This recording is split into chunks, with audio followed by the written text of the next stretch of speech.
Paramashivoham. Om Nityananda Paramashivoham. Om Nityananda Paramashivoham. Om Nityananda Paramashivoham. Let our biology become one with Paramashiva's biology. Let macrocosm we carry become one with microcosm.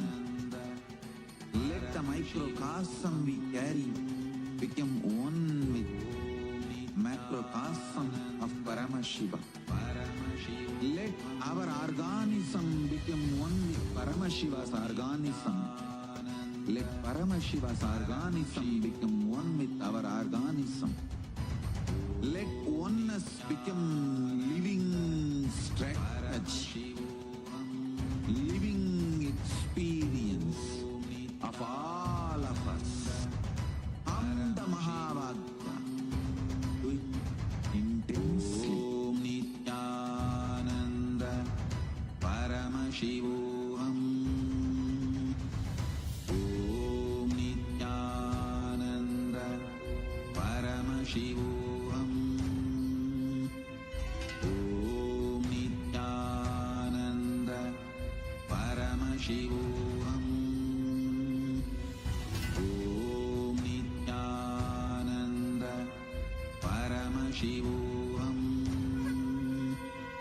Om Nityananda Paramashivoham. Om Nityananda Paramashivoham. Om Nityananda Paramashivoham. Om Nityananda Paramashivoham. Om Nityananda Paramashivoham. Om Nityananda Paramashivoham. Om Nityananda Paramashivoham. Om Nityananda Paramashivoham. Om Nityananda Paramashivoham. Om Nityananda Paramashivoham. Om Nityananda Paramashivoham.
नित्यानन्दं परमसुखदं केवलं ज्ञानमूर्तिं द्वन्द्वातीतं गगनसदृशं तत्त्वमस्याधिलक्ष्यम् एकं नित्यं विमलमचलं सर्वदी साक्षिभूतं भावातीतं त्रिगुणरहितं सद्गुरुं तं Namami.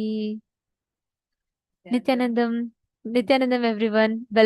We welcome every one of you to the 18th day of Paramashivoham. How are you all doing?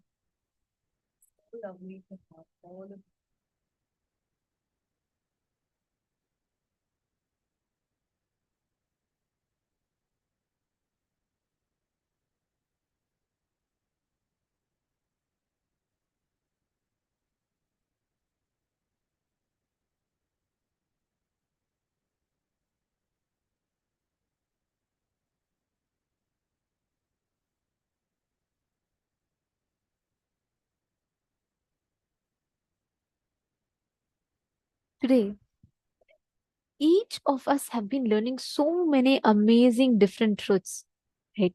Be it understanding the genesis of identity, the parallel universe, vertical time zones, and today we are going to be addressing one of the most important, one of the most beautiful aspects.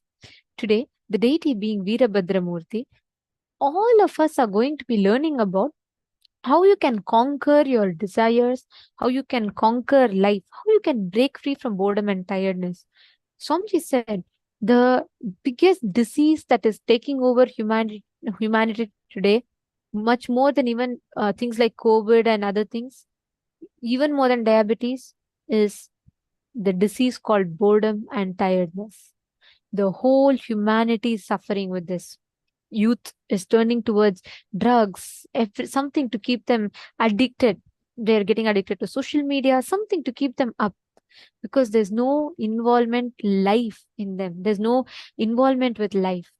This is the biggest disease that humanity is suffering with today. And the solution for this, actually, what we all are going to be learning today is something like too amazing. I'm so excited for it because whether the time loop, understanding about Paramashanta Svarupa, manifesting that Paramashanta Svarupa through us, learning how to be ferocious with yourself. Two exciting topics are there for today. And thank you all for tuning in. Be sure that you're there throughout the whole day. Every session is important. And I request all of you to listen to the sessions intensely, participate. We are in the 18th day, and the topics you're learning are extremely advanced. So if you're someone coming newly and you are finding it difficult to learn so many of these things, make sure you are sitting throughout the day, and at least you need to attend this Paramashivoham 3 times minimum to be able to grasp this content.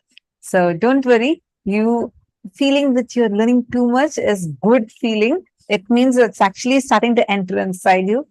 So don't worry about it. Let's get started. The first session we are going to be entering into is a session on Paramashanta Svarupa of Paramashiva. What is this Paramashanta Svarupa? What does it even mean? How the being that we have, what are we being established on?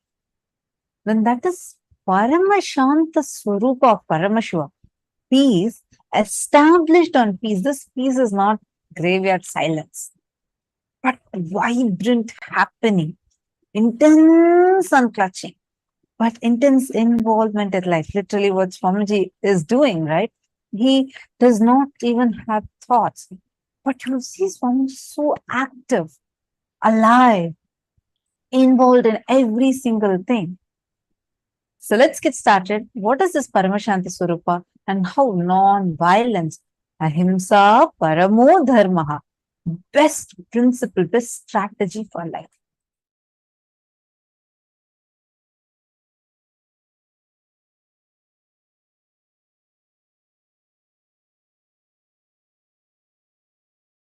Tyaga, non-violence, unclutching, all these are not inactive, tamasic, inertia, lazy, tired, bored, withdrawn lifestyle. Non-violence means not only you will be non-violent, ahimsa, established in ahimsa, you will actively practice ahimsa and enrich everyone to live ahimsa. You will create an ecosystem where ahimsa can be practiced with integrity. Understand? All the infrastructures needed to keep the non-violence ahimsa alive. Media is the non-violent way of reaching out to people and telling the real truths and facts. Like media, education mechanisms, everything should be actively filled with the truths, ideas about non-violence, yaga, spiritual strength, powerful cognitions, all these great truths. Strength is intelligent way of existing. Strength is not violence. Strength is not terrorism. Strength is not conversion. Understand? Neither by conversion nor by terrorism any religion is going to survive in the future. Future of the religions is not going to be decided by their capacity of conversion or terrorism. No, that period is over. The next generation is not interested in conversion or terrorism. It is interested in living the life and life positive.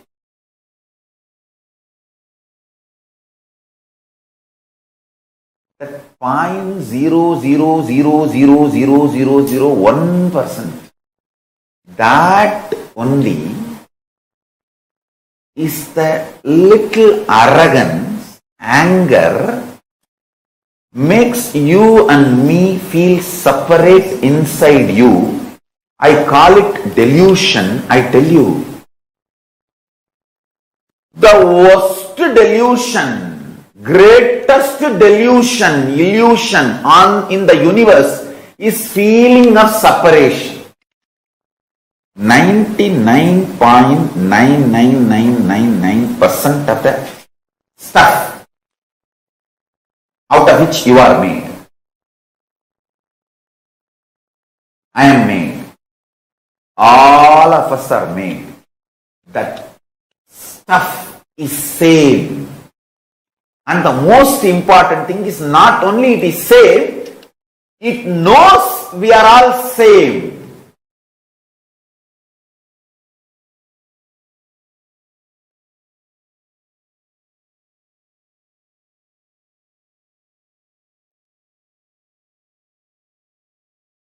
So, 0.1%.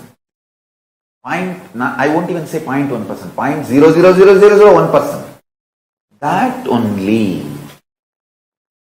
makes you feel you are separate from the universe. Anger and arrogance. Listen carefully. That is why I am telling you, feeling separated is the most stupidest and worst delusion. Worst delusion.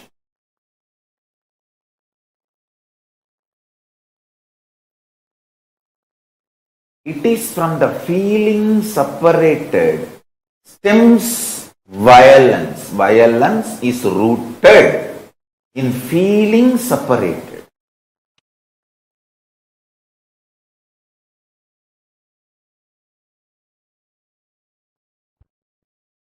just like how my Guru gave me straight teaching and liberated me from all the socially inflicted delusions about wealth. I'll give you some of the powerful cognitions and liberate you from all socially inflicted delusions and the pains due to the delusions related to Kaala Tattva, time. Listen.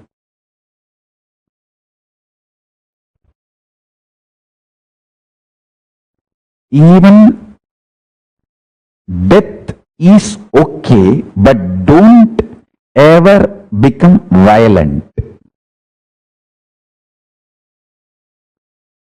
Non-violence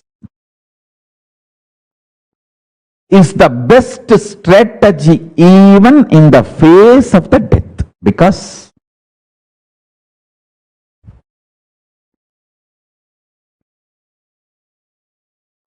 if you adopt violence, you will go down into the more and more deluded consciousness and suffer. If you adopt non-violence, even if you die, you will raise into higher and higher consciousness. You can manipulate your ability to take birth as you want.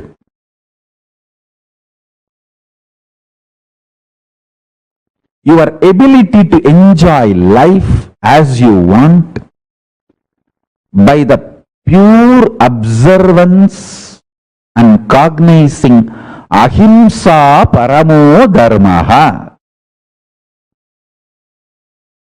When you cognize non-violence is the ultimate dharma,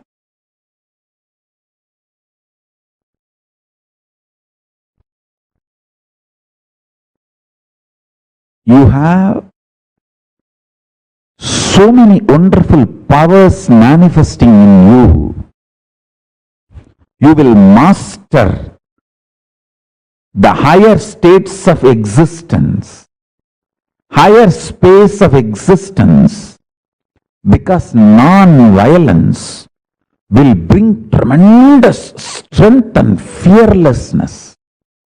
Every time you are non-violent and face the crises in your life, you will become fearless. Listen, non-violent response to every crisis removes the fear and strengthens your cognition, ability to cognize powerful cognitions. Now, just now, sit and listen and pen down this statement once more. Non-violent way of responding to every crisis in your life removes all fears from you and strengthens your powerful cognitions and your ability to cognize powerful cognitions and manifest them as reality.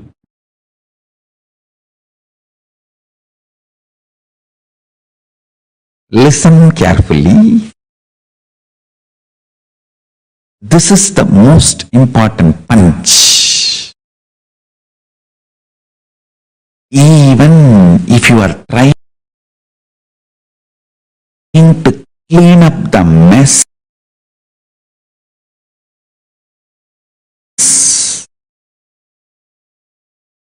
created by the reactionary assumption patterns and reactionary assumption lifestyle,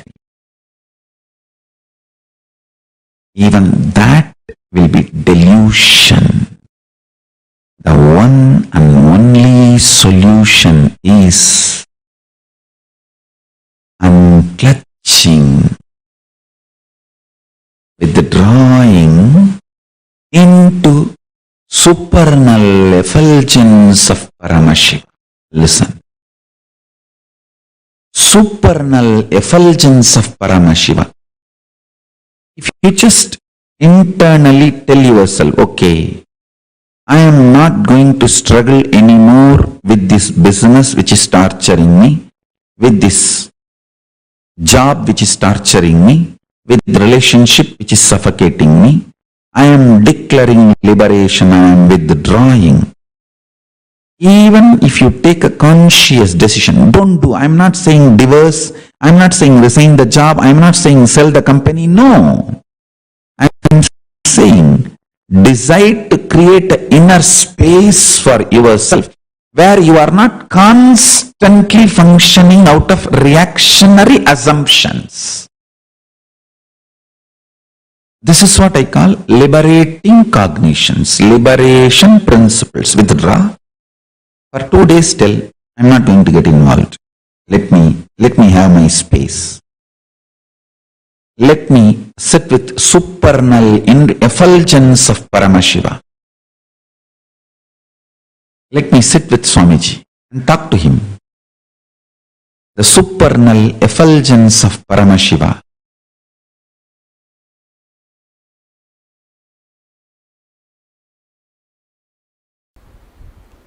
From the moment you wake up, the way you wake up, the way you feel about you and life when you wake up, and why you eat what you eat, why you do things what you do in the morning, how you run your life, why you do what you do in the daytime,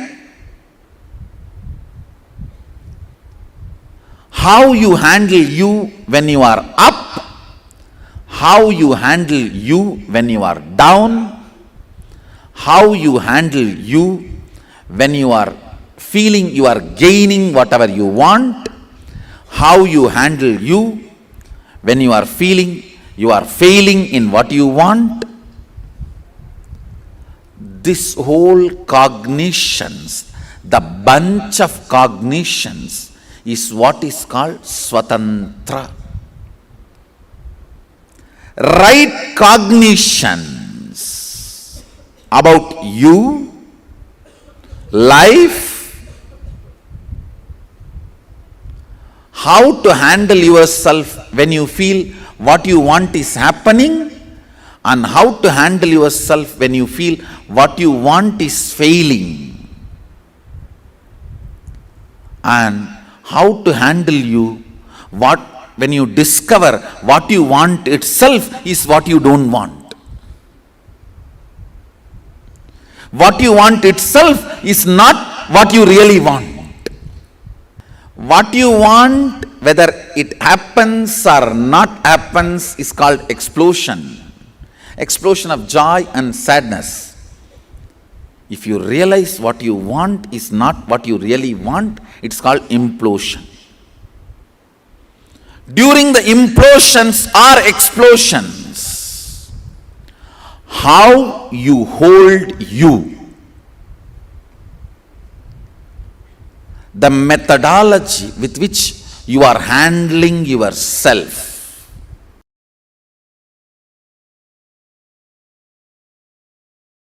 listen carefully. Shanti means able to see the gap between what is the instinct of the I and what is the instinct of the mind. That is Shanti. Able to see inside your inner space. The thoughts generated in you, are they from mind or are they from I?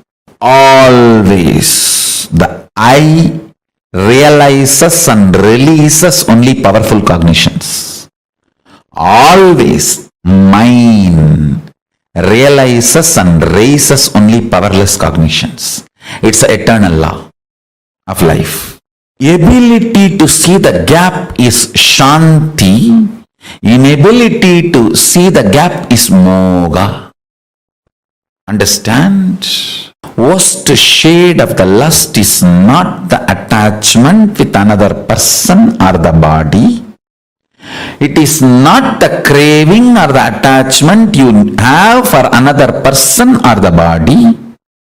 It is inability to see the cognitions you are carrying are from the I or from the mind. Shanti means ability to see the gap between these two. Is my decisions and ideas, identity is coming from the I or mind? Be very clear. All the great things comes from I and all the worst things comes from mind.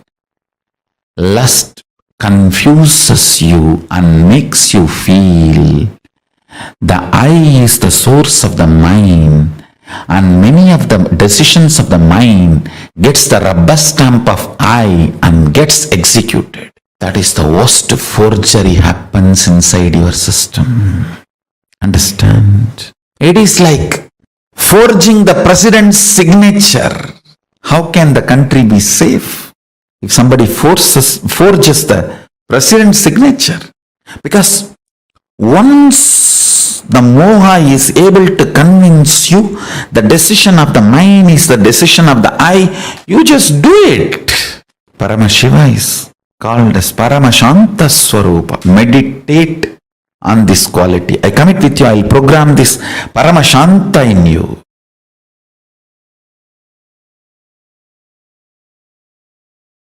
Intensify your inner space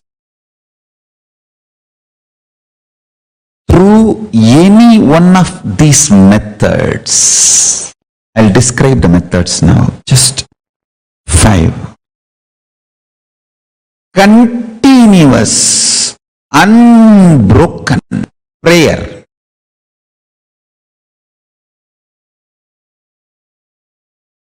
Or continuous, unbroken ajapa japa. Continuous, unbroken Paramashanta Svarupa Dhyana.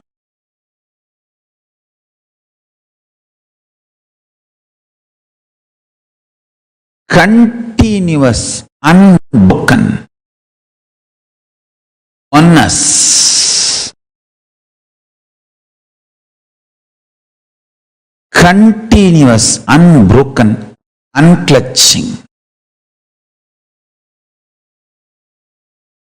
Understand? I can give some more methods. First, let me describe these.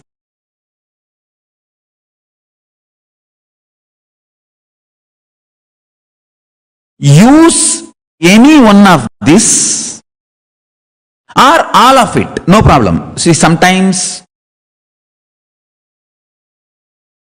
you may feel that prayer is so deeply helping you. Do that. If you start living in the space of peace of Paramashiva, Paramashanta Svarupa,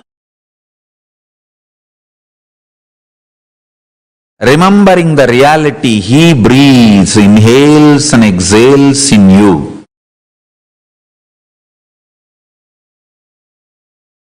With the eternal bliss and peace.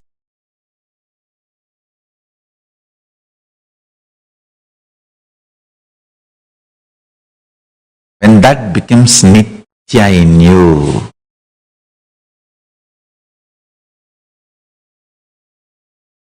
the very quality of your existence goes up. See, the taste, what you consider as joy, bliss, that very quality raises.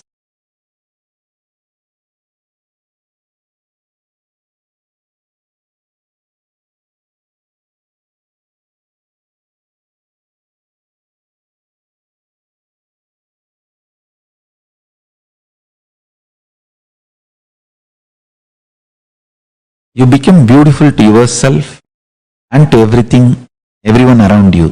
You become too cute to yourself. You yourself will start feeling, oh, I am so cute. And everyone around you will start feeling that, oh, he is so cute. That feeling, you feeling cute within you about you, and everyone around you feeling you are cute for them too.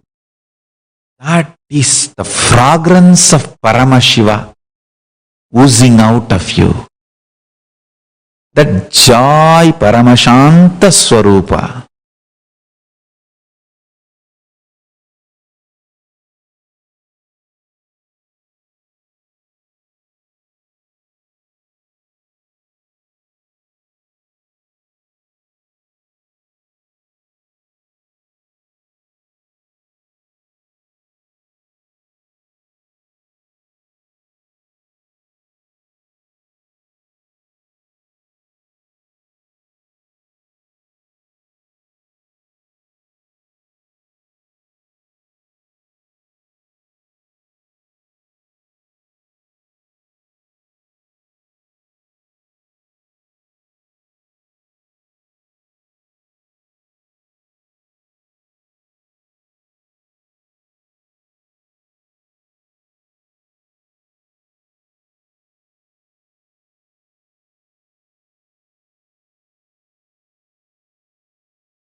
Paramashanta Svarupa of Paramashivoham. Beautifully, Swamiji explained to us the importance of non-violence.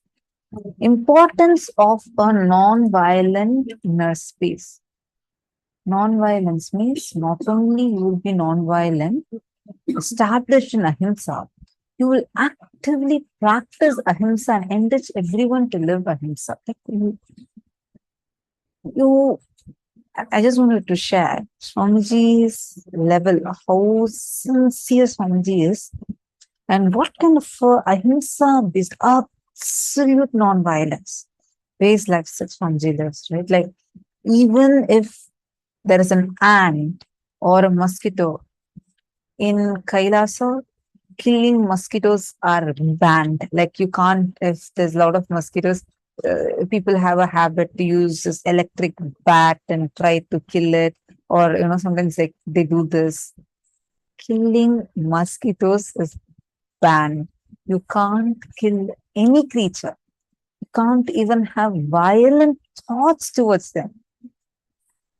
The level of ahimsa Swamiji lives. See, ahimsa, like, it is not just you saying, okay, I'm going to be non-violent. You will actively live that non-violence and enrich others in such an active way to live that non-violence. 99.9999% of the stuff out of which all of us are made is the same. Not only it is same, it knows we are all the same. So it's just that 0.0000% which makes you feel that you are separate from the universe, giving rise to anger, violence, arrogance. Feeling separated is the most stupid and worst delusion that we all struggle with. Violence is rooted in the cognition of feeling separated. Shanti means able to see the gap between what is the instinct of the I, what is the instinct of the mind, able to see inside or inner space, the thoughts generated in you. Are they from mind or are they from I? Always the I realizes and releases only powerful cognitions. The mind, what you feel as mind, this is mine, that is mine. That mind realizes and raises only powerless cognitions. It is an eternal law of life. Ability to see this gap is Shanti. How many of you are understanding this?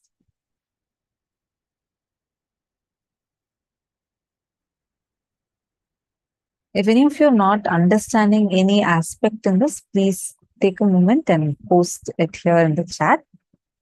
See, Paramashanta needs to be understood very, very, very deeply. It is not just violence that you show towards some animal, some other person, even to your own self. Whenever you feel, this is mine, that is mine, and from that cognition of mine, if you're responding, you'll be actually reacting. It will be from violence because you feel something is separate. You are separate, this is separate. But when the identity, I, feeling I exist, that Swamiji says, you are alive. It's the only reality you know. So from that cognition, saying that from that I, anything you do, any cognition comes from that would be powerful cognitions. Are you all getting it? Inside, beside, no violence, no separation, no question of encouraging any feeling of separation. When ocean, the wave comes, so every time the wave raises high, and the wave looks at the ocean, it feels like it is separate and those ocean are separate and it rests. It feels so afraid. It feels like, oh God, I can't fall into this. I can't really fall into this. And I lose my very identity. When it dissolves into the ocean, it realizes whether before nor during nor after was it ever separate from the ocean. It was always part of the ocean, and it realizes its oneness with the ocean. Same way, Swamiji says 99.9999% of us, like you, me, and all of us with Swamiji, Paramashiva, everyone are made of the exact same material. Only 0.0001% of us is different. And that 0.1%, all of us are thinking, oh, I'm separate, this is separate, that is separate, and start having violence. Dharmo rakshati rakshitaha. If you protect dharma, dharma will protect you. Bring minimalistic reactionary assumptions in your inner space. One very beautiful formula Swamiji gives. Be liberal in your actions and conservative in your reactions. Be liberal in your actions. Do your actions more and more. Kurvan neveha karma ani jijiveshe shatagum sama aha. Live for hundreds of years. Do actions more and more. Be liberal in your actions. Be conservative in your reactions. In your reactions, you've got to be very, very, very conservative. How many of you getting this?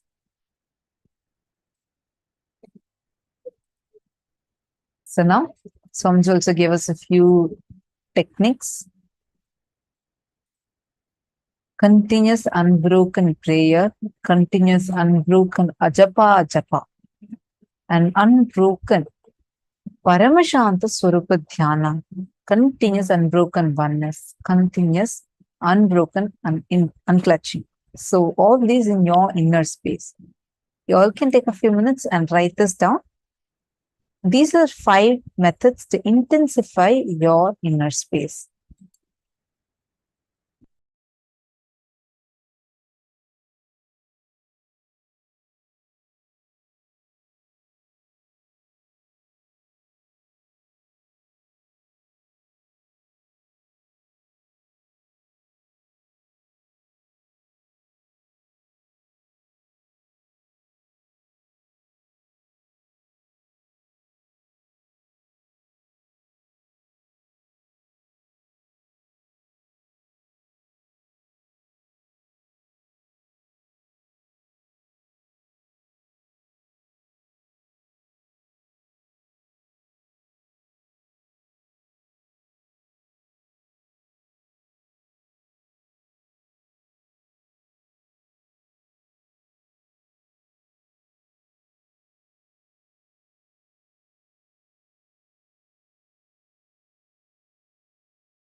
Nityanandam, Nityanandam everyone, Nityanandam.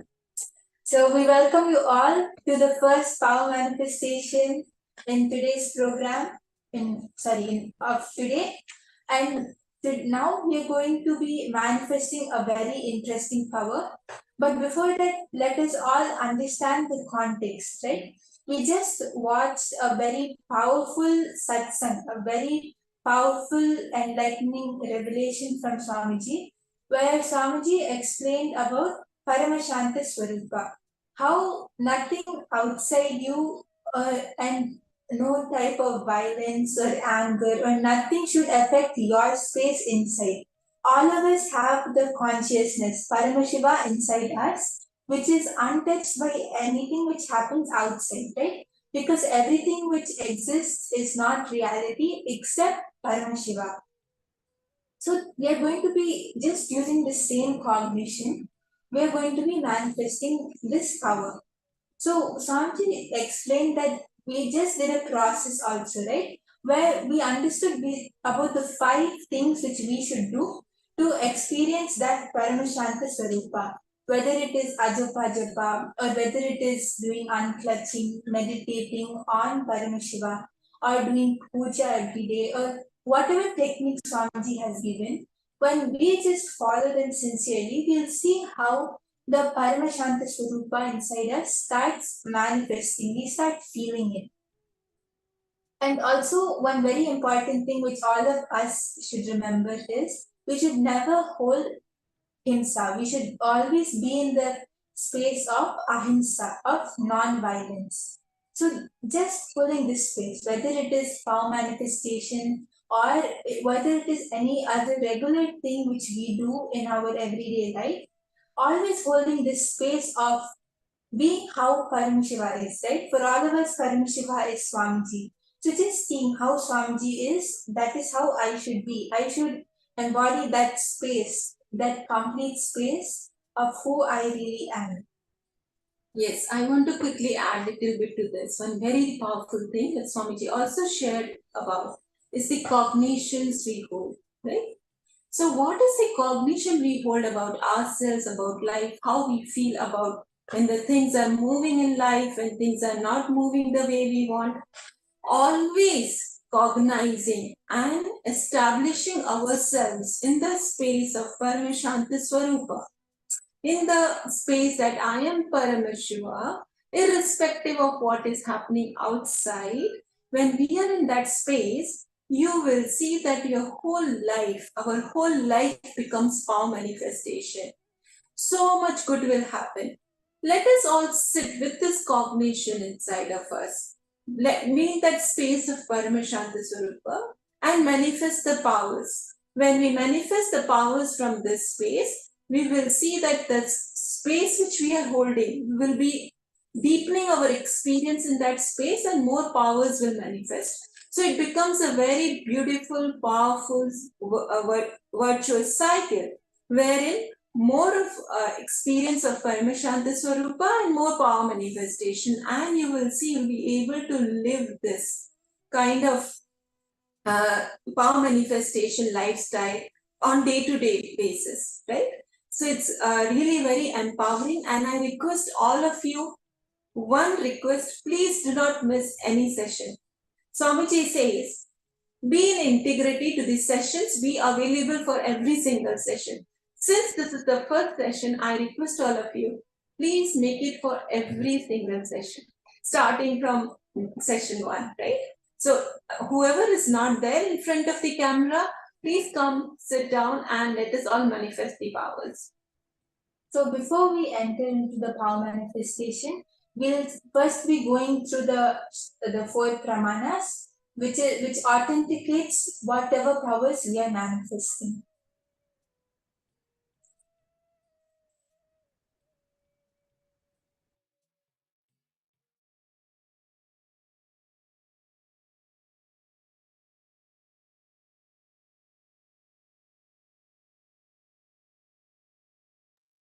So first is the Shastra Pramana, which is from the Vijnana Bhairava Tantra, Dharana 61 and Sutra 84. Akasham vimalam pashyan Ritva drishtim nirantaram Stabdhatma dakshana devi Bhairavam vapuraknuyar. Where Bhagavan Paramashiva says, looking at the spotless, infinite etheric space, Akasha, beyond the sky and clouds, one should see and make the body and inner space steady and motionless. In that very moment, O Devi, one attains the nature and powers of the infinite space, Bhairava.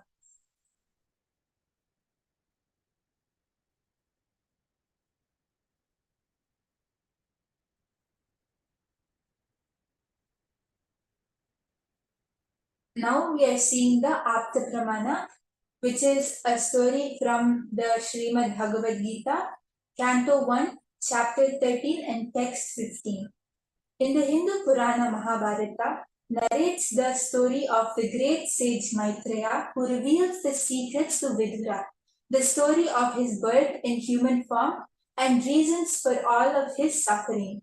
Sage Maitreya accessed the Akashic records and told Vidura that he was not an ordinary man, but in fact was an incarnation of Yamadharma, the Lord of Death.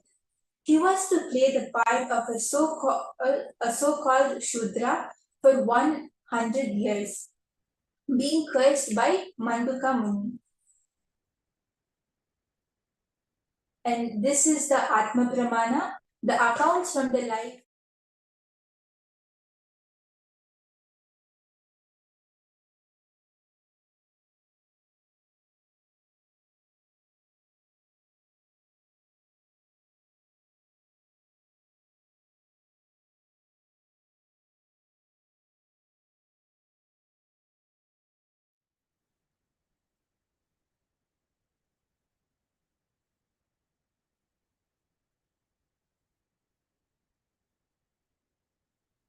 Yes, so this is the Atma Pramana, which we all see.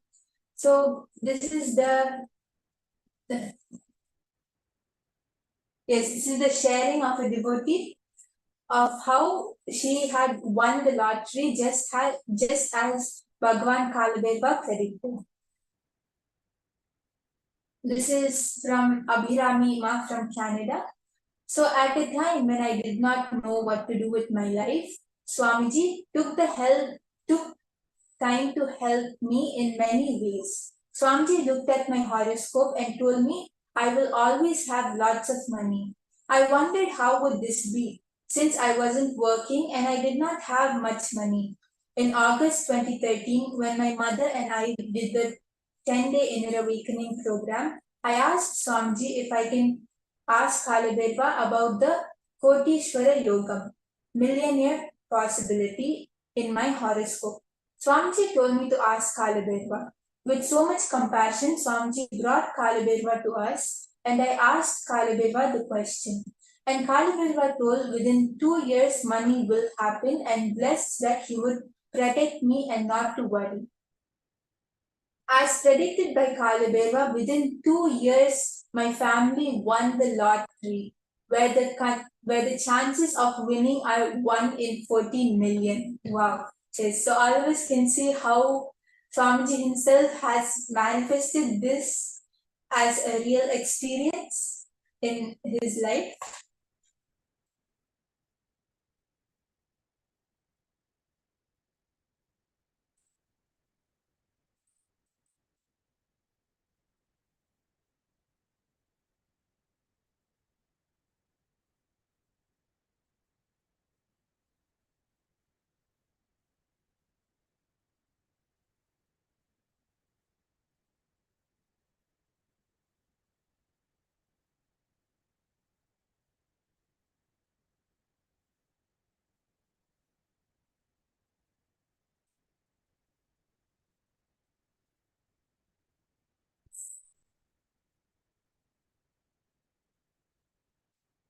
Yes, so here I want to explain each one of us here.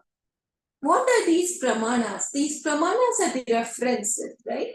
references at various levels to tell us all that this is all truth, plus for us to get inspired.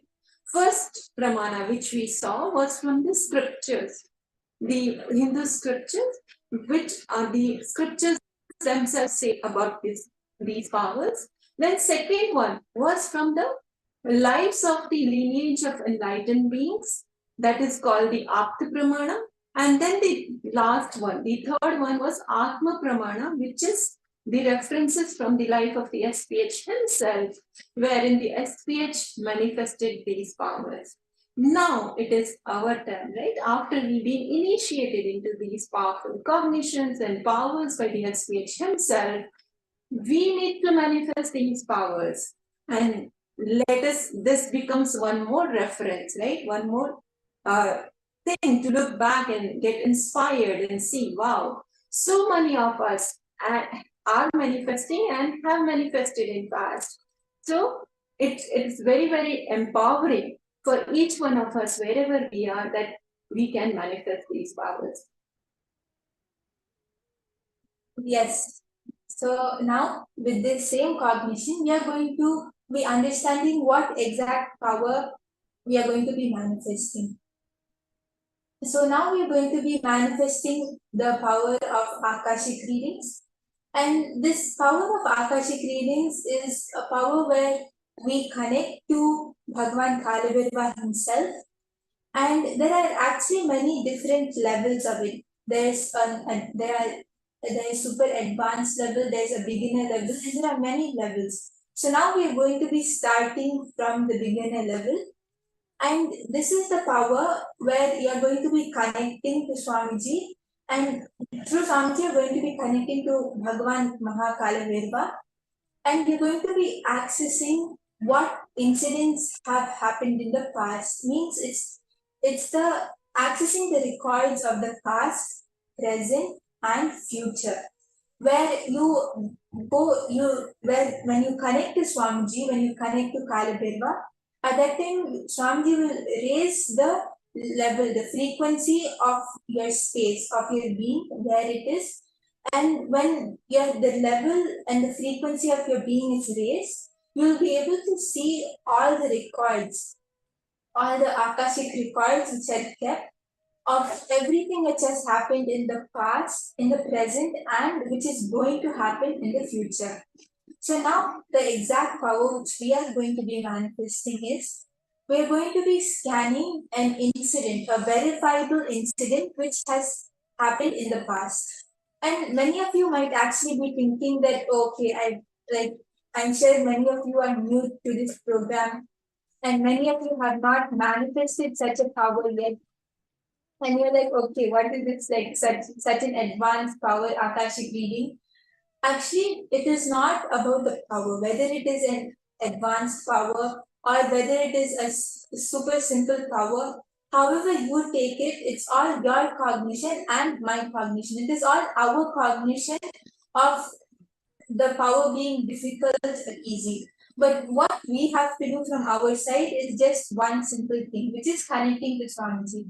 It can be for moving a coconut on your hand, or it can be for doing Akashic readings, or whichever power and whichever thing, power manifestation which you have to do. So now we are also going to be doing the exact same thing which we do every single time in power manifestation, which is connecting to Swamiji. That is the key thing which we have to do, right?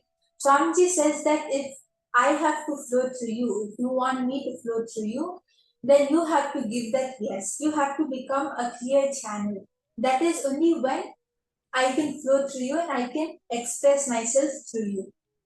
So that is only what we have to do.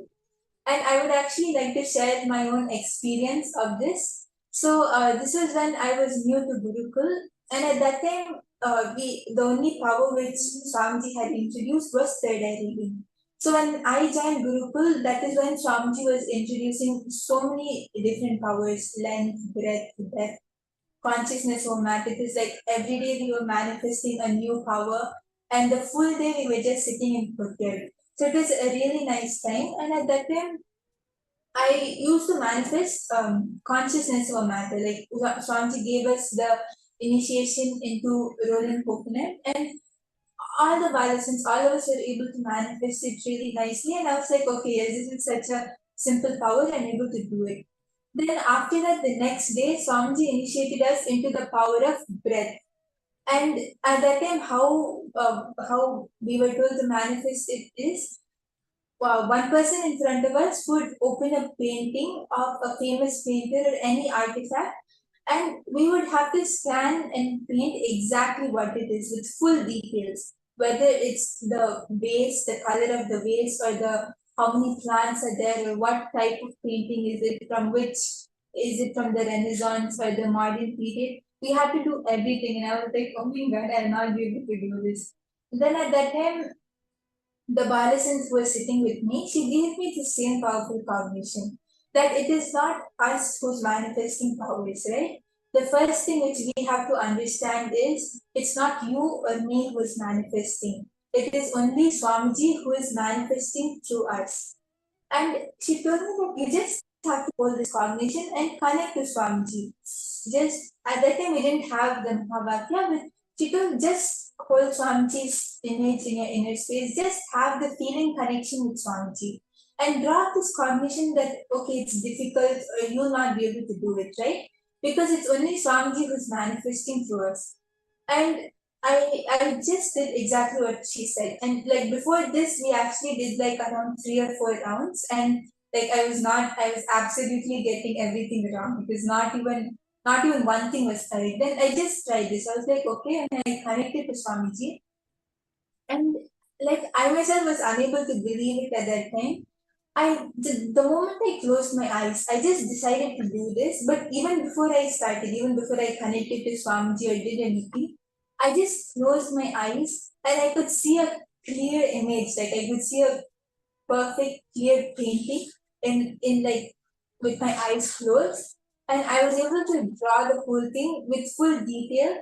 And we actually, when we matched the pictures and saw it was like accurately correct. Like I was like, oh my god, it's such a powerful thing. And it's like Swamiji knows us more than ourselves, right? When we give the yes to Swamiji, that is when Swamiji will flow through us. In fact, Swamiji is waiting to flow through every single one of us. It is just the yes which we have to do.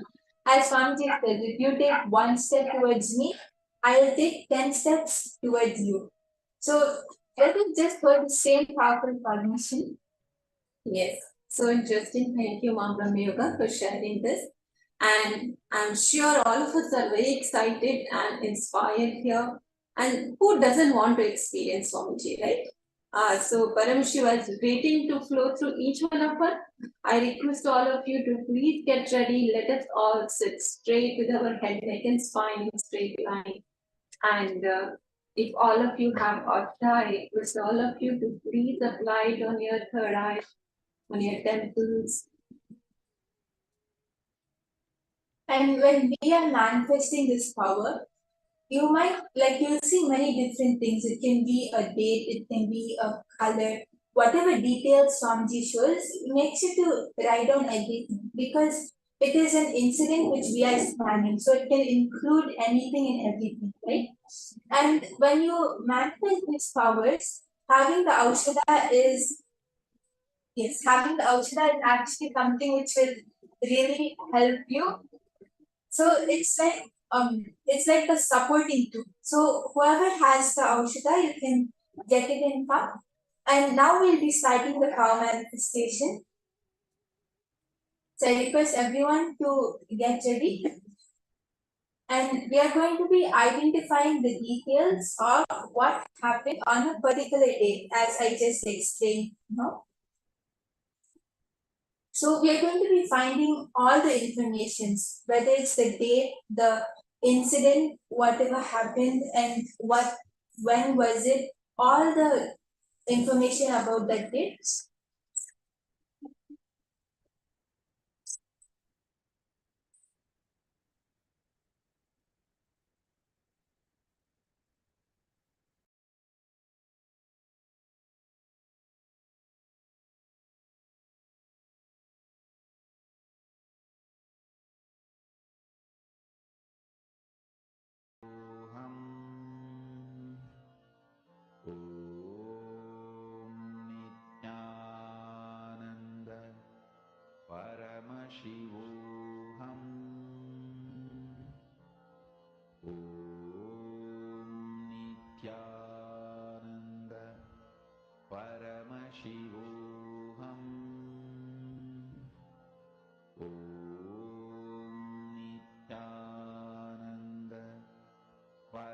Yes, now I request all the participants to connect to a partner, and it can be anyone in the Zoom room itself, or if you have anyone online, you can connect to any of your friends, family members, and request their consent for manifesting this power.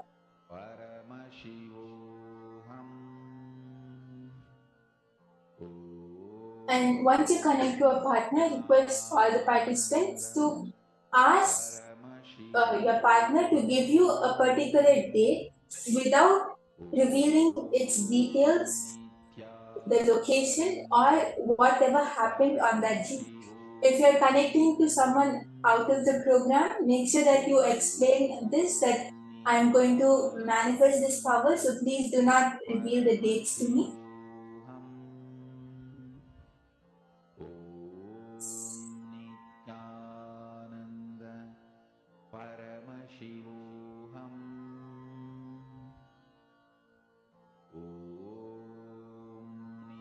I request all of you, let us take 2 minutes and please connect to your partners. It can be inside the Zoom room or call your friends, family.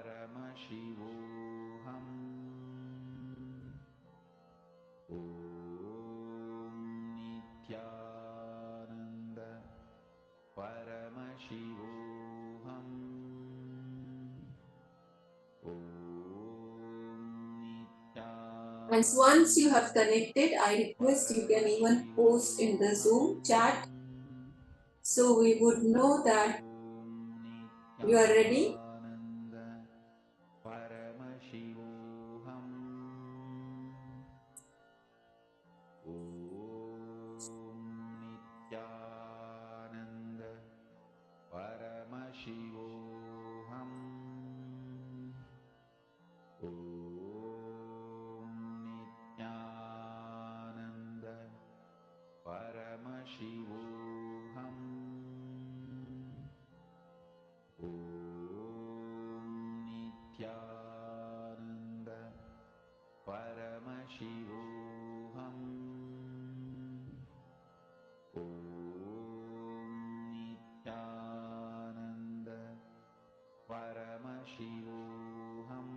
Okay, now I request all the participants to connect to Swamiji. Just hold the date which your partner has given you in your third eye. And connect to Swamiji. Remember Swamiji in your third eye.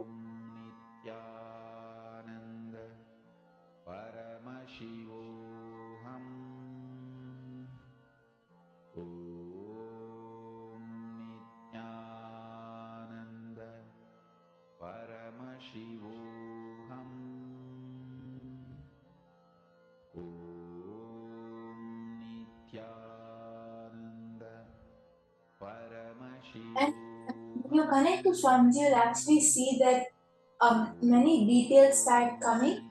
So you can even pen them down.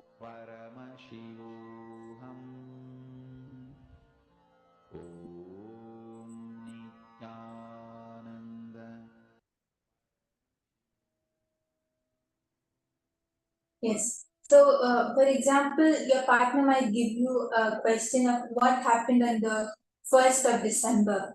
And you see that, okay, there is a birthday party happening and it was her 15th birthday. So you can write down, okay, I was able to see it was a bright sunny day. It was around 2 o'clock, it was on the 1st of December, and I'm able to see a lot of colors. It was her birthday today. She was turning this age, and how was the birthday? Was it like costume, like everyone was dressed in different costumes, or was it like a ritualistic birthday? Or you can explain the scenery, the how was the ambience around, what time of the day was it in, what type of cake were you able to see, or if there was something noticeable, something special and some unique thing in the area, or you'll literally be going and you'll be seeing what happens, right? Like how all of us watch a movie.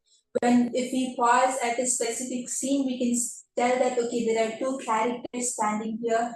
They're wearing blue dresses and it's a sunny day. They're standing in a building. We can literally explain the whole the whole scenery. In the same way, we will be doing it for this also. Yes. So like this, let us all go back. This incident is on this particular day. What was the incident? Your partner will be able to verify it. I request each one of you, please do not ignore any detail which comes in third eye. Whatever Swamiji is showing you, please write it down so you will remember. It can be color, it can be fragrance, it can be the event which is happening, the details, the place, the weather, every single detail. You may feel it, you may see it, you may hear it, or it may be just a thought. In any which way it is occurring to each one of us, I request all of you, please do not ignore any detail and write down all the details. You will see you are getting the answer. So don't doubt the third eye and write down all the details.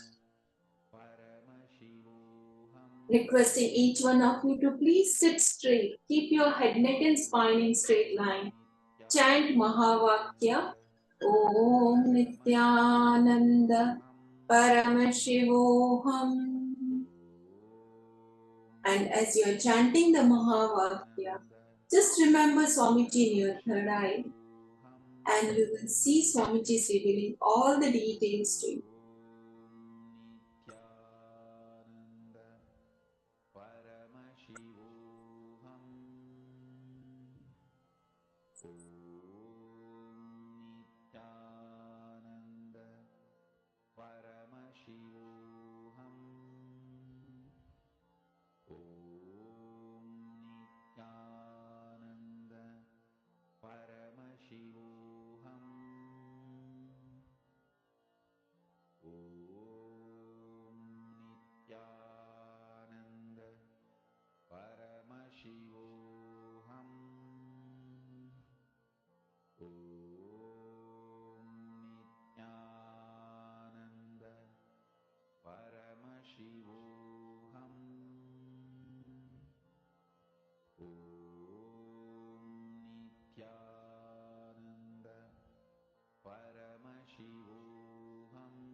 as Swamiji is revealing the answer to you, you can start penning it down, because actually for this cover, you'll see a lot of details which will start coming. You'll see the different colors, dates, incidents, and you'll see the place also. So there'll be a lot of details, so you can start writing down whatever Swamiji is showing.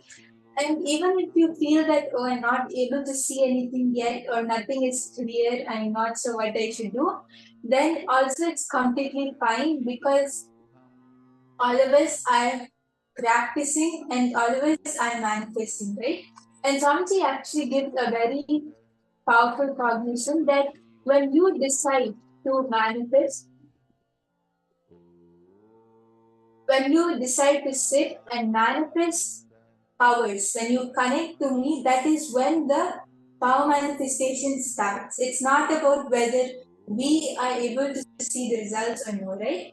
We verify it and we see how how much proof is there, and if it's really manifested for our to satisfy us and to give confidence to ourselves.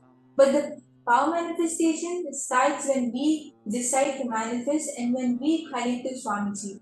So the power manifestation has surely started in all of us. It might just take a little time to evidently be seen or evidently project out of some people, and it might be already visible and already manifesting outside for some people. But all of us are manifesting, and just the decision to sit and manifest will surely make it possible, and it will make your manifestation evident also. But just that you just have to connect to Swamiji and drop the cognition that, oh, I'm not able to manifest it, I'm not able to see anything yet. And when you drop that, you'll see that you'll actually be able to see the answer, you'll actually be able to manifest it correctly. So all of you can start sharing your answers with your partner.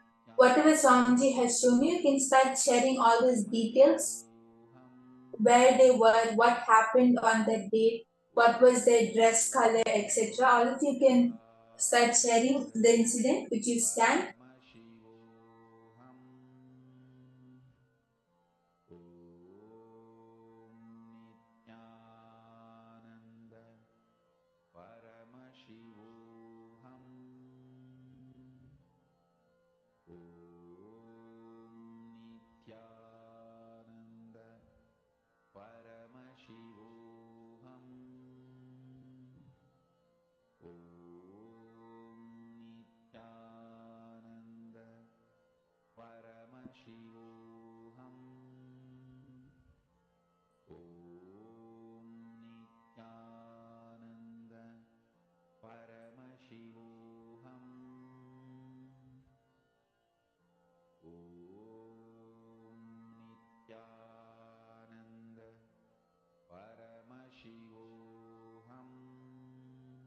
Yes, I can see that many of you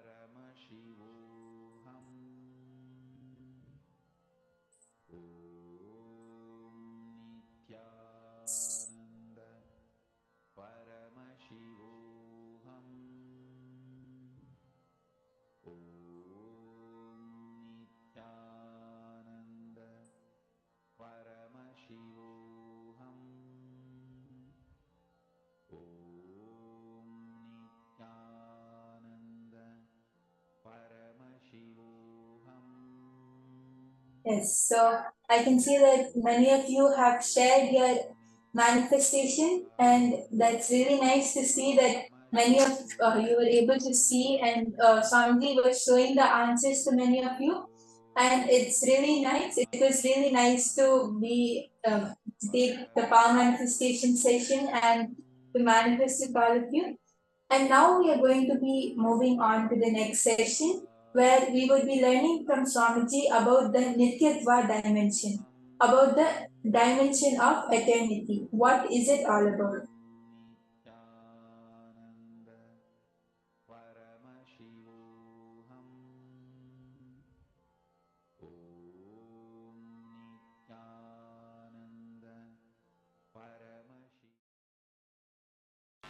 What is incompletion?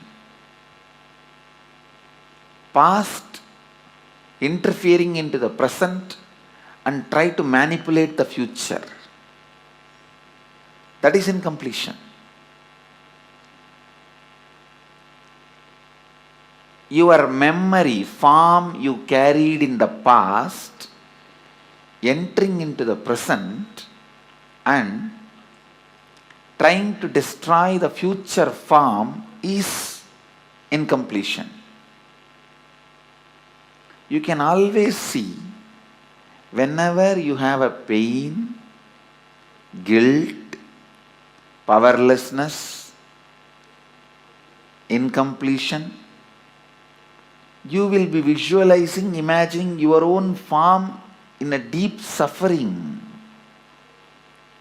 You will be visualizing, imagining your own form in a disgusting way. Look inside. Please understand, I am giving you a very deep insight.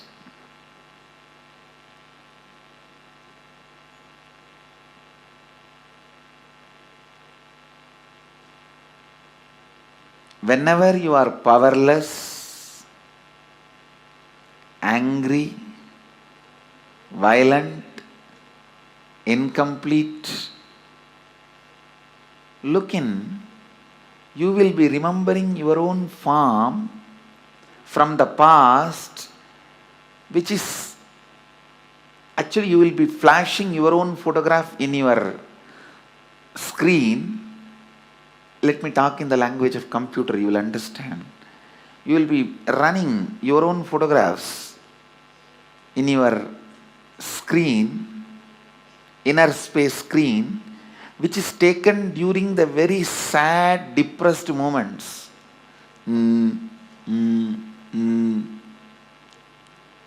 What can I do? Lost, over. That kind of the photographs which you have taken at the wrong moment and preserved, stored in high resolution, in a stupid way,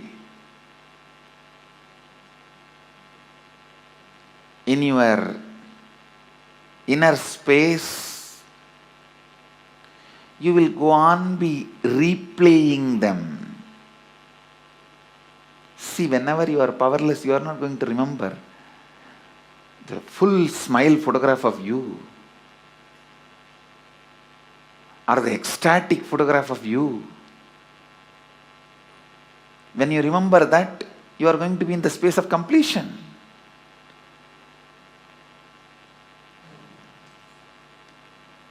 The deha, form you carry during incompletion, just by remembrance awakens the same incompletion. Understand? Just by remembrance, something can bring incompletion or completion.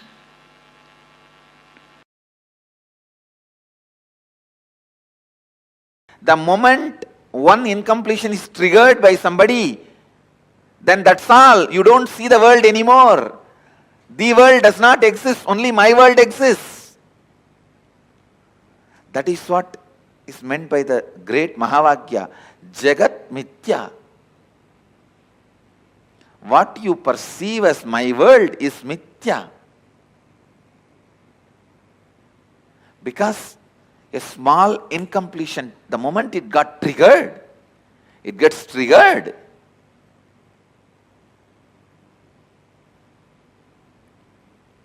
A small incompletion, the moment it gets triggered,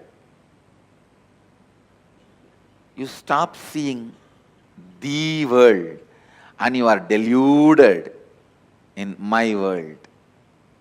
Brahma Satyam, Jagat Mithya. I don't disagree. Jagat Mithya. But that does not mean in your actions you will not radiate the truth Brahma Satyam. In your actions also you have to radiate the truth of oneness, non-dual consciousness. while you are seeing your finance, your accounts, sitting with your auditor, do you feel that oneness without falling into the powerlessness? While you are sitting with a spouse and having a dinner or lunch, do you feel that oneness without falling into the powerlessness? When you are sitting with your team and discussing your corporate strategy, your office strategy, your consciousness, does your consciousness be established in that oneness and non-duality without falling into the powerlessness? Look in.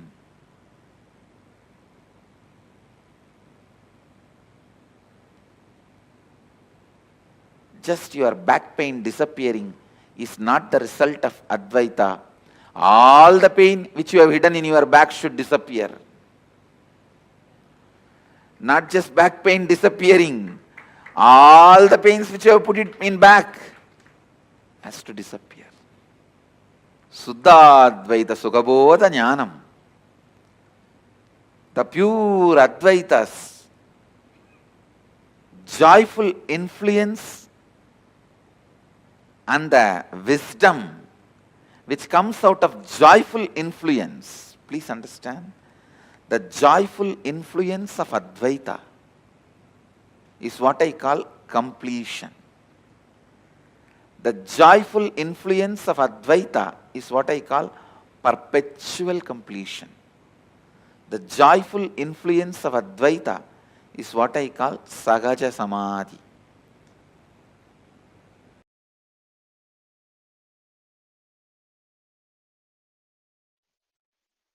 Paramashiva's own reflection, his own reflection in this universe is yourself. Yourself's original source in the parallel universe is Paramashiva. Listen.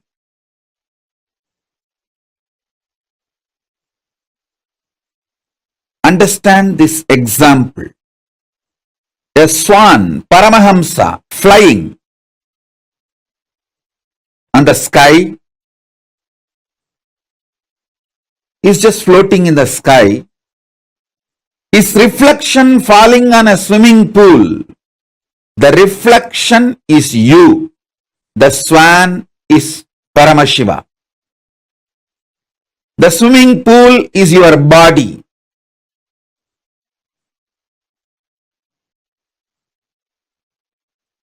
Understand, the moment reflection looks back to the source, it realizes it was, it is, it will be forever Paramashiva.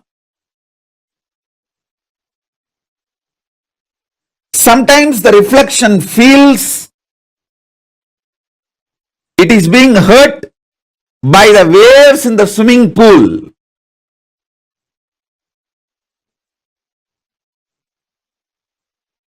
The reflection need to realize nothing in the swimming pool, even if the swimming pool is dried, it cannot hurt you. It cannot hurt the reflection, because reflection is centered in the source. You only have two choices. Either you can enjoy you being a reflection, or you can go back to your source. Beautifully, Paramashiva explains to Devi, anything goes circular. Listen.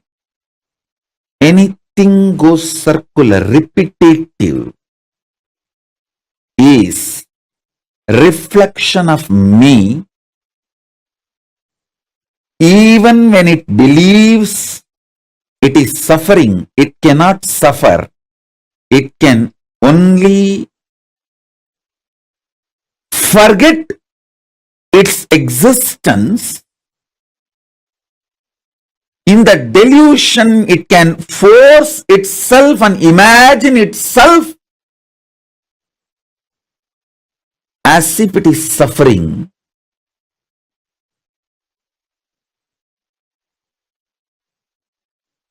When that reflection looks back at the source, it realizes it is Paramashiva. It can never suffer. Listen. Listen to this deeply. You in the parallel universe is Paramashiva, the great swan floating in the space. The reflection of that great swan on the swimming pool in this universe is your individual self. That swimming pool is your body.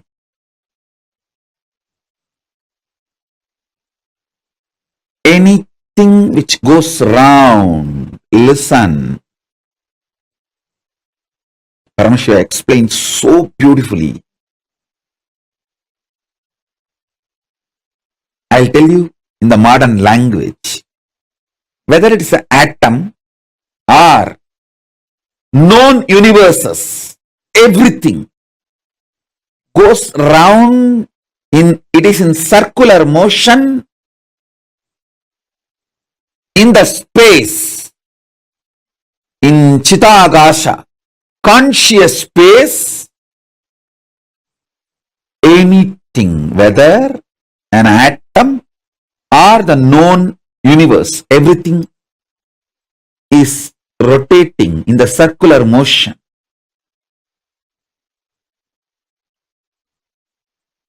What is created in the circular motion is called circular time.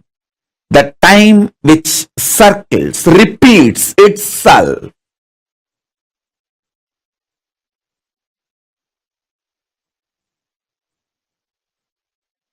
You can see in your body, your hunger repeats itself. Your number 1, number 2, number 3 repeats itself. Your sleep repeats itself. Your patterns repeat themselves. Your decision to smoke, your decision to drink, your decision to be addicted to something, everything is repetitive. Understand? Anything which repeats is in the circular time motion. It is within the field of Nirantaratva but not Nityatva. It is within the field of Nirantaratva but not Nityatva. If you know, anything which repeats does not hurt you, cannot hurt you. You are liberated from time. You are liberated from Kaala.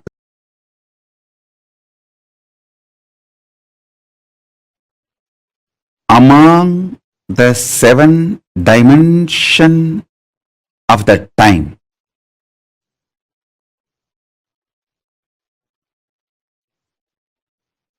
space before the past, past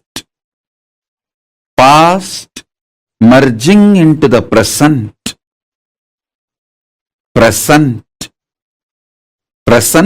evolving as future, future merging into the space beyond future.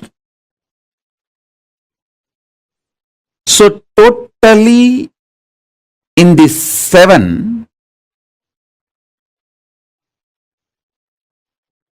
the space before the past and the space after the future is established in Nityatva, eternity, past, present, see, listen,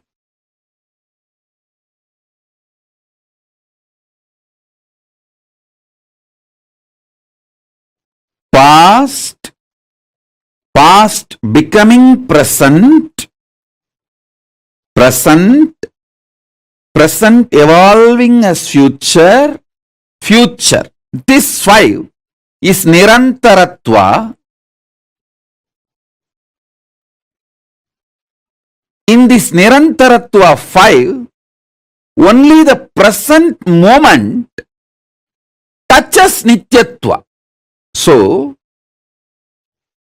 if you want to enter into Nityatva, voluntarily, if you want to break this Kaala Chakra consciously, the door is open only in the present. The cumulative effect of all the practices you did and the initiations you received enters into the present.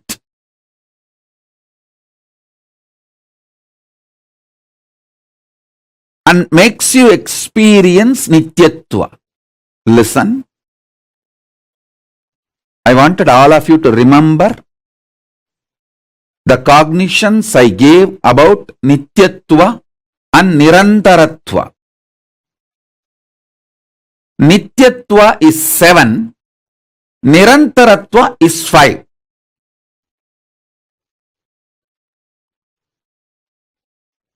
Nityatva is all the 7 put together. Nirantaratva is this 5. In this 5, only in the present moment you touch eternity. Before the past, if you enter into that space, you can touch eternity. Through completing with all your past, you can reach that. Sometimes it may take even few janmas to reach that. And through the future, you can reach the space beyond the future by constantly being Nirvikalpa Samadhi, burning all your desires and patterns which want to repeat itself. You can reach. Again, that also sometimes may take few janmas. But entering into that Nityatva can happen in the present moment just through initiation.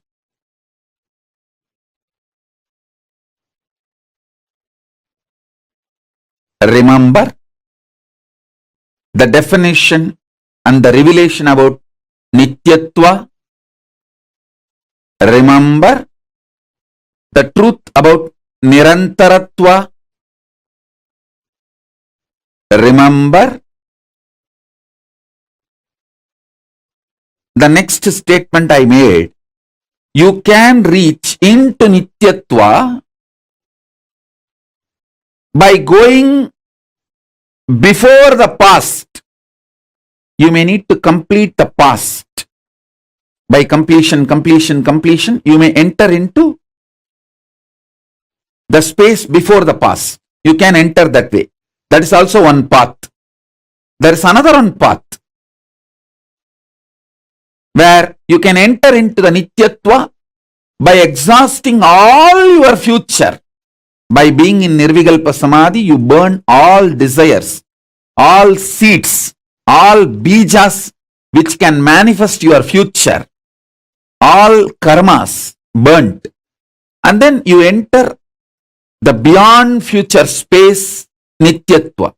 That is also possible.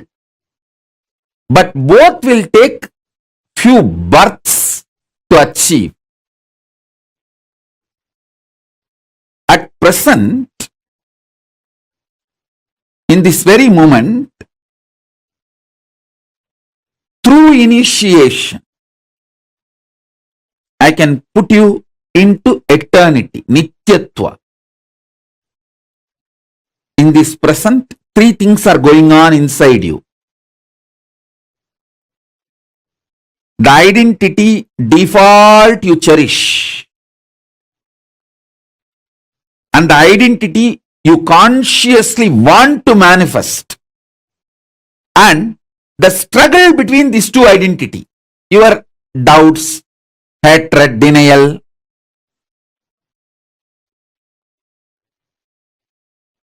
Smelling Paramashiva, waking up to Paramashiva,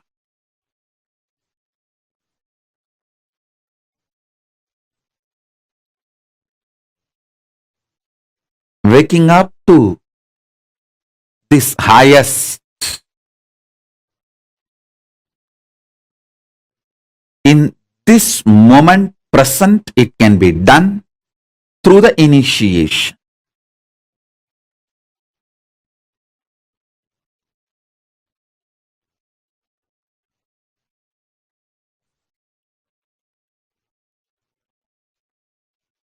So understand,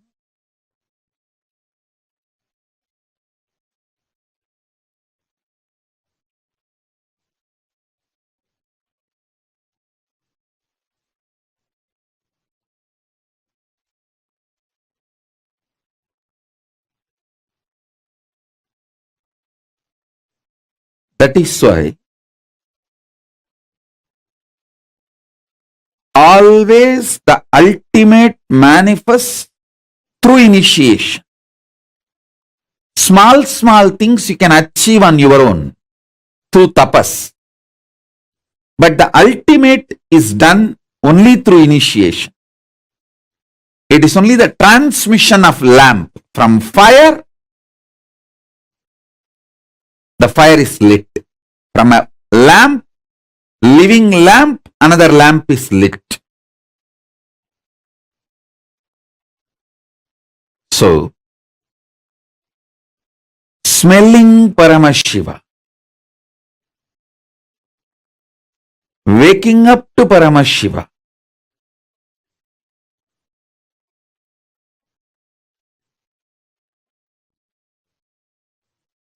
waking up to this highest.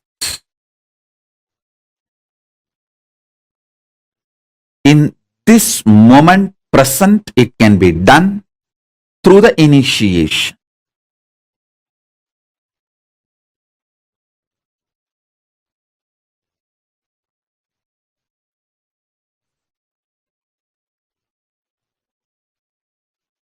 So understand,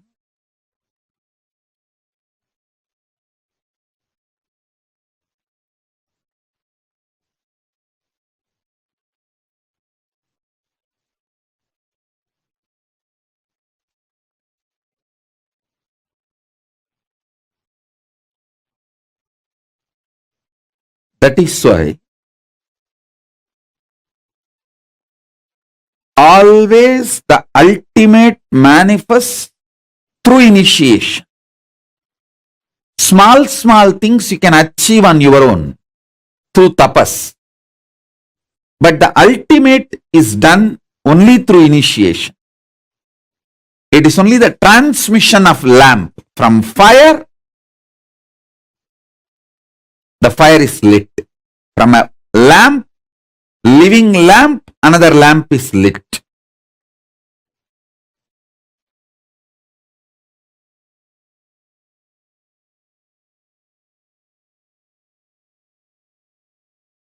I'll explain this eternal, the truth of eternity. Understand? Many of your patterns, sufferings, fears are impulsive, not existential based. If you decide to sit with you and relaxed way look at you and have a mature conversation with you, much of your fears have no place inside you. If you just want to throw tantrum, how can he do that? How can she do that? How can this person do that? How can that person do that? If you are interested in throwing tantrum, all the fears, greed, everything has a place in you. But this constant tantrum based reaction and action, the life you are going to manifest around you is going to be hell. Listen to that truth. See, the constant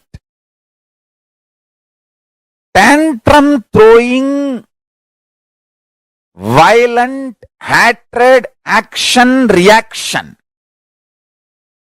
you are going to create hell around you.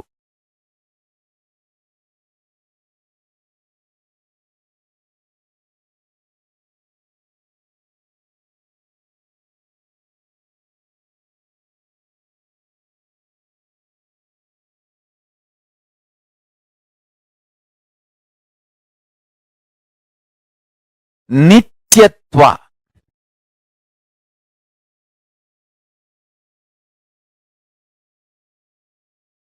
I can use and maybe I'll create a new word. Eternal, cosmic constant.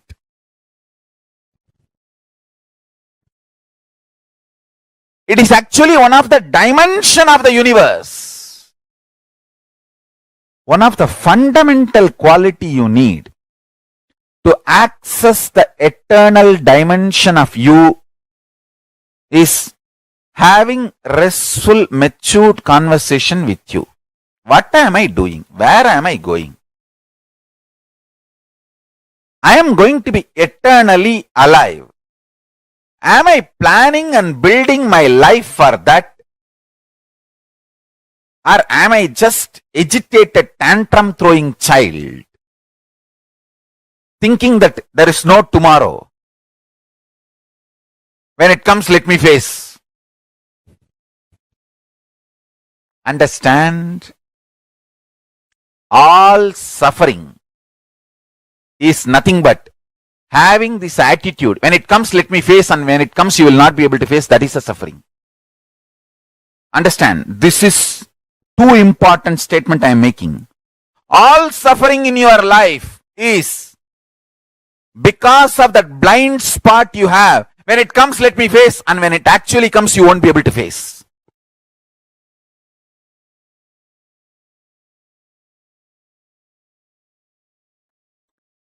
In the past,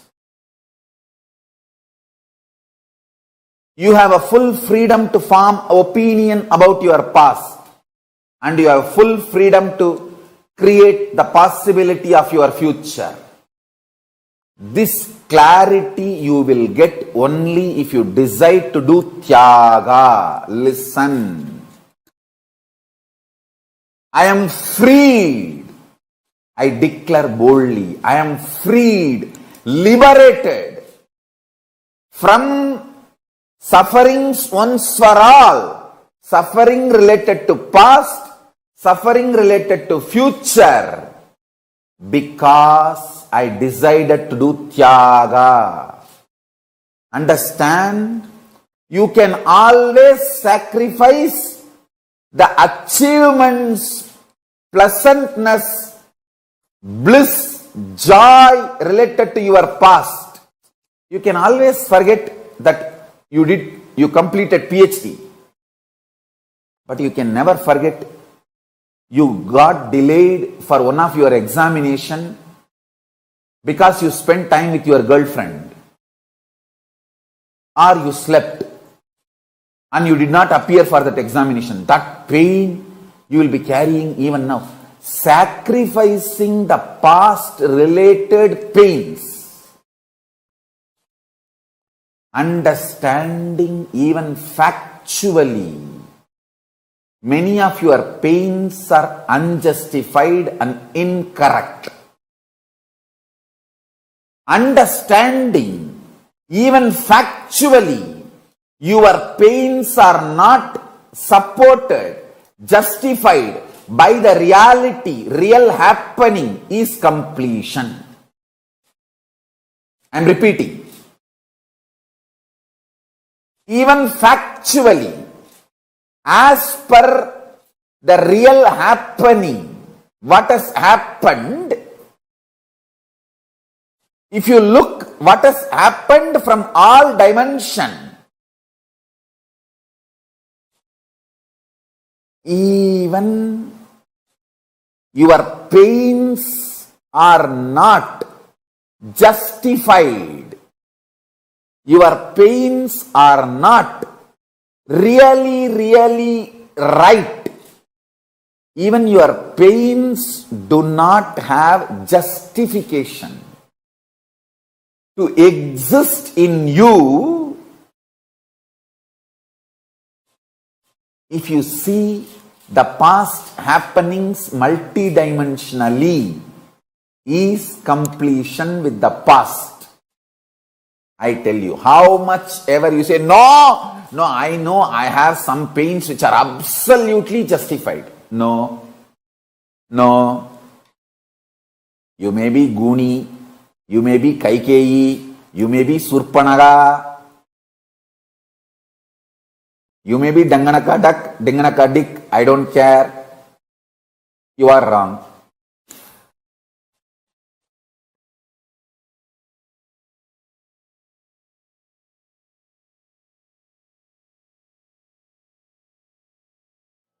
Paramashivoham. Om Nityananda. Paramashivoham. Om Nityananda. Paramashivoham. Om Nityananda. Paramashivoham. Om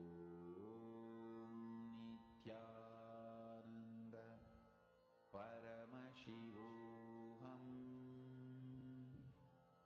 Om Nityananda.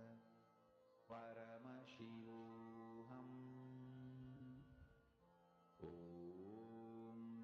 The Nityatva and Nirantaratva dimensions of the time.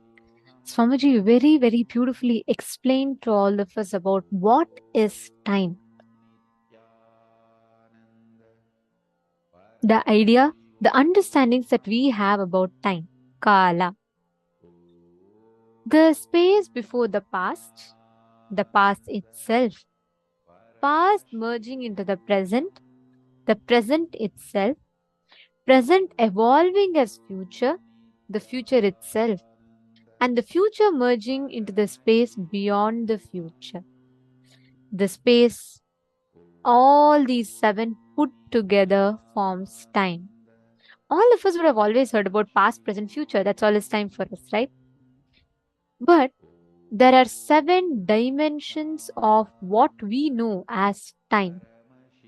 Space before the past itself, past merging into the present moment, present evolving as future, and the space beyond the future. Now, the space before the past and space after the future is established in Nityatva. It's very important for us to understand this. What Swamiji is revealing, this is such a profound truth. Just if you cognize this one truth, you will be empowered so much in the way you meet time. Because we all get so bored and frustrated about the concept of time. that beyond a point, time starts tiring us. We start getting tired of time. But here, Swamiji is revealing such an important truth about time, just by understanding which we will evolve into having one of the best, amazing experience of life in itself. I request every one of you here to post what did you understand as Nityatva and what you understood as Nirantaratva. See, the 7 dimensions of time, right? The cycle of time. So there is space before the past itself, past merging into the present itself, present evolving as future, and the future itself, and the space beyond the future. These 7 components put together forms time, the Kaala Chakra. Are you all catching it? See, normally we all think, oh, okay, it's just past, present, and future. But here, Swamiji is revealing an amazing truth. All of us only know, see, without the last 2, which is without the space before the past and without the space after the future, without these 2, the 5 components that exist is called Nirantaratva, which is what all of us mostly interact with. But what we are talking about is the space before the past and the space after the future. These are Nityatva. Just in eternity. Are you all catching it?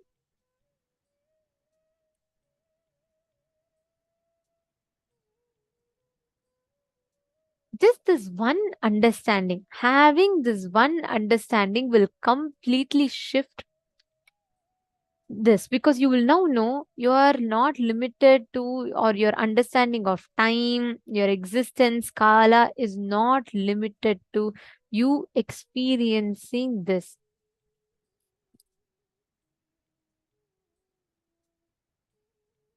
Ma Itzk is saying, okay, Ma Istak is saying either you can enjoy being a reflection or go back to the source. The reflection cannot suffer, only can forget its existence in delusion. Okay, listen very carefully. So beautifully Swamiji has revealed in this. See, let's say there's a swimming pool, okay? There's a swan flying up. The reflection of the swan from the sky falls on the swimming pool.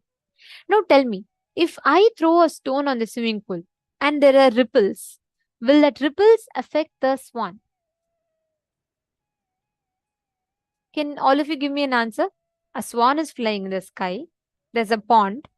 I'm throwing a stone on the pond, on the reflection of the swan in the pond. And there are ripples being created. Will me throwing the stone on the reflection of the swan affect the swan that is in the sky? Yes, no? Yes, obviously it's a no, right? Of course, it's not going to get affected.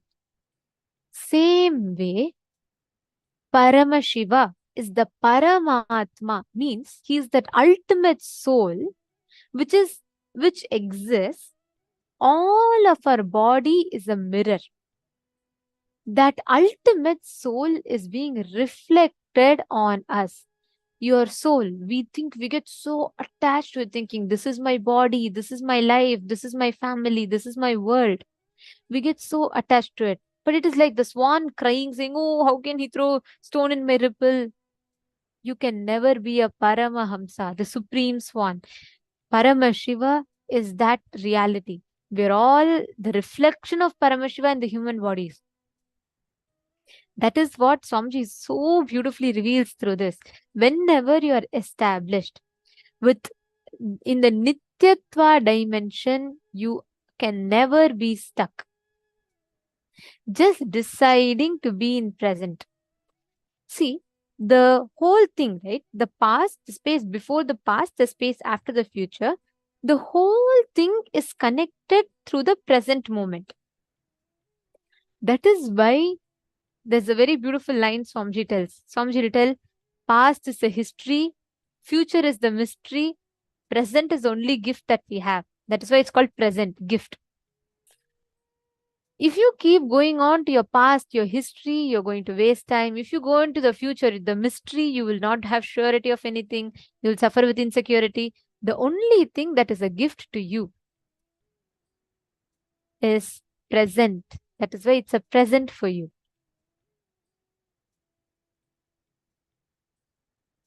Understanding? So don't get stuck into the past. Ma Priyatma Surupini is saying a beautiful quote. Yes, I love this when Swamiji had told this in one of the satsang, and it's such a powerful, isn't it so true? Past is a history, future is a mystery. Only present is a gift for us. That's why it's called present. And whoever is in the present moment receives that gift. Understand, all the baggage of the past that you try to constantly put into the present moment, or your insecurities about the future that drives you in the present moment, both are not giving you the experience of present. See, it is like, let's say there are two, like there's a parabola or a hyperbola, right? And then there is a point, that x. Now, where exactly the point touches the line, right? Let's say there's a circle, there are two circles, like two things, two semicircles going. The point in which this and this meets, that point is called present moment. Now you have the space which is before the past, you have the space which is after the future. So there is, like, just visualize this, right? There's a space before the past, there's past becoming present, there is present evolving as future, there is future. This is our normal time, nirantaratva. Now, there's a space after the future and there's a space before the past. The only point that enables you to access that is the present moment. Only when you are in present, you can experience nityatva. That is why present moment is very important. Sometimes the reflection starts feeling it is being hurt by the waves in the swimming pool. That is the beginning of delusion. You just need to understand this.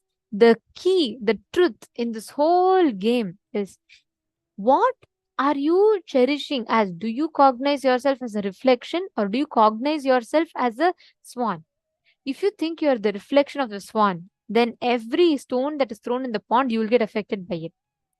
But you just need to realize, hey, you're flying beyond it. You're not, none of the stones can touch you. You have only two choices. Either you can enjoy being a reflection, or you can go back to your source. That is why in this session, Swamiji revealed a very important truth. Like Swamiji said, anything that goes circular, anything repetitive is a reflection of Paramashiva. Even when it believes it is suffering, it cannot suffer. It can only forget its existence in the delusion. It can force or imagine itself as if it is suffering, but it cannot suffer. I request every one of you to take a few minutes and do this one exercise. Write down all the moments from your past which you feel you're stuck with. Like your pains, your sufferings are not justified even logically, even factually, right? Just take a few minutes, write down some suffering, some pain that you hold on for a very long time. You've been holding on to it. You've not completed. You've not been able to move on from it. Could you all take a few minutes and write down? At least list down 5 such things.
Hope you all have finished writing. Now, just understanding the truth about Nityatva, Nirantaratva can completely change the perspective in which how you experience life. Now, let's say you have some struggle. Let's say there's some struggle that you have, or you're being stuck. Life is giving you the same situation again and again. How many of you feel like this? How many of you feel like, God, no matter how much I try, I keep coming back to the same problem again and again and again? How many of you experience that?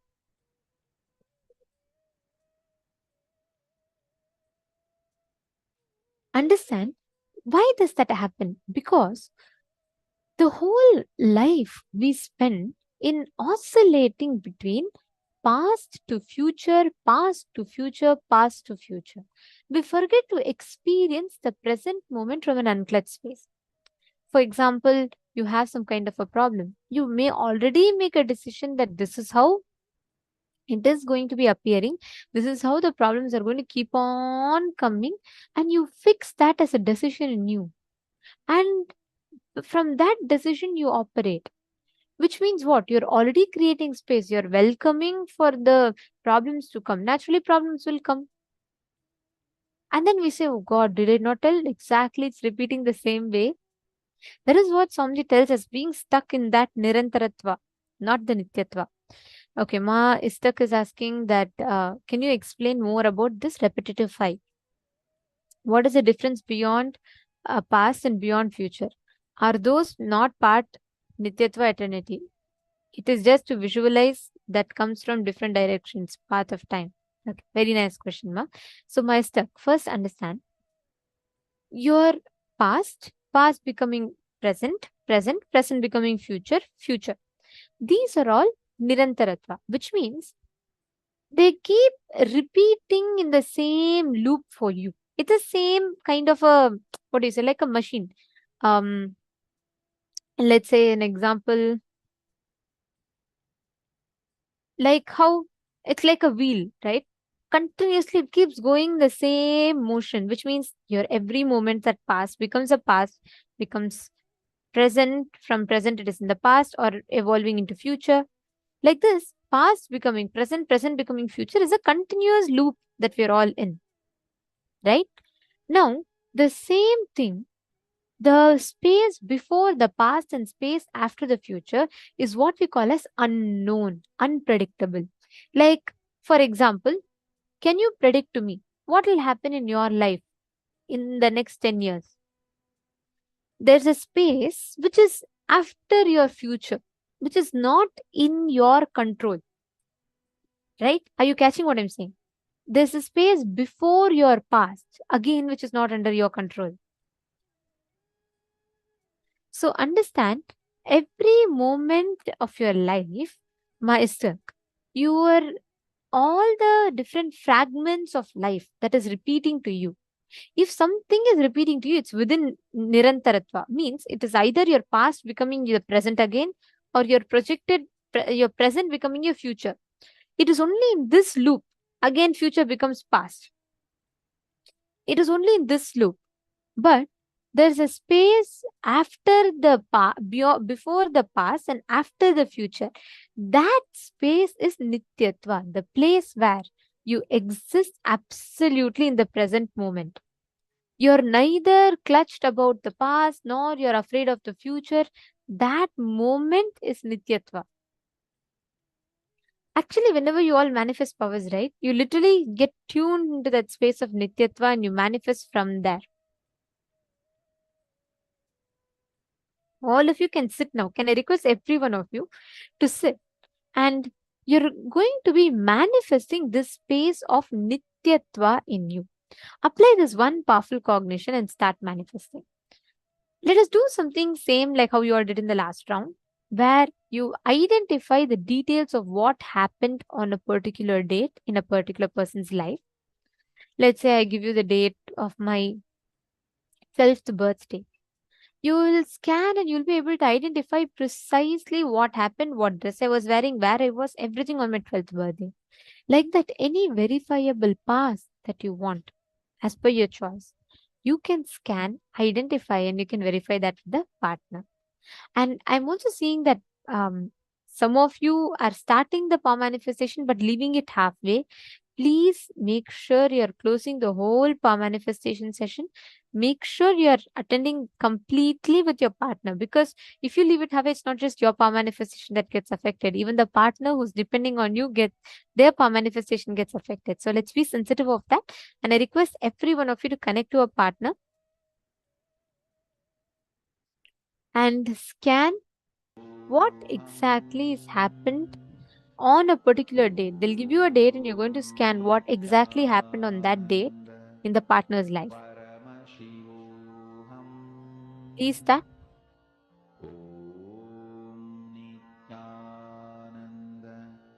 Paramashivoham.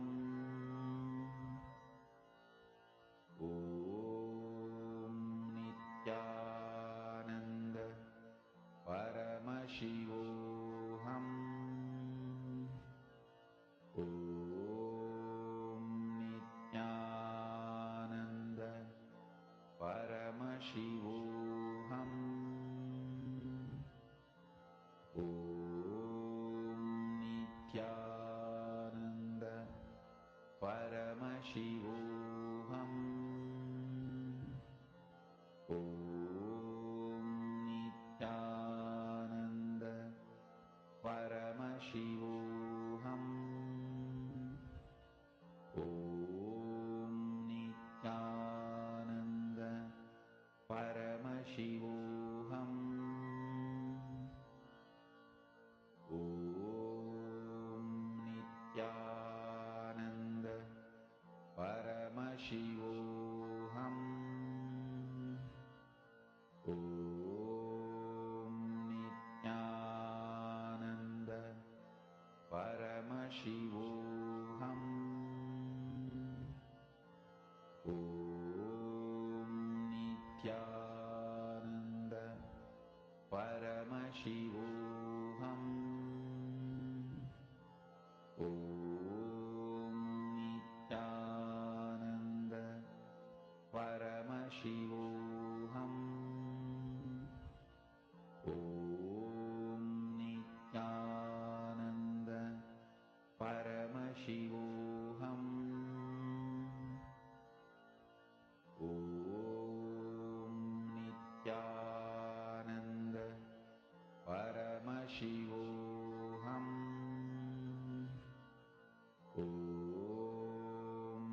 Nityananda Paramashivoham.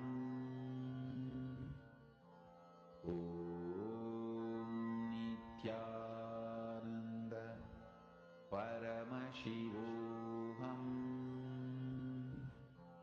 Om Nityananda Paramashivoham. Om Nityananda Paramashivoham. Om Nityananda Paramashivoham.